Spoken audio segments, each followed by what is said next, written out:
श्रमण परंपरा होती. ती श्रमण परंपरा आणि त्याच्या विरोधात दुसरी परंपरा कोणती होती? आपल्यापैकी काही लोकांना कदाचित माहित असेल, परंतु श्रमण परंपरा आणि त्याच्या विरुद्ध वैदिक परंपरा या दोन परंपरांचा संघर्ष वर्षानुवर्षे शेकडो वर्ष सुरू आहे, हजारो वर्ष सुरू आहे.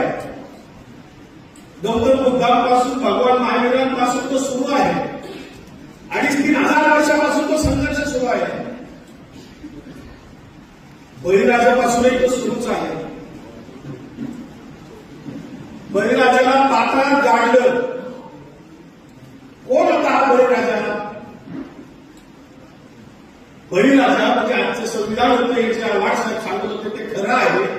संविधानातली जी मूलभूत तत्व आहे, संविधानाची जी मूल्य आहेत, हीच मूल्य घेऊन हे तत्वज्ञान त्या बळीराजाच्या राज्यामध्ये होतं. आणि बळीराजाचे सरदार कोण होते?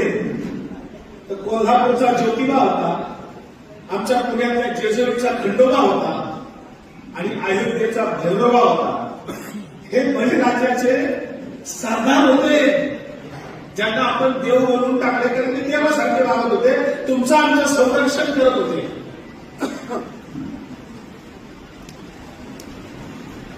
आज दिवाळी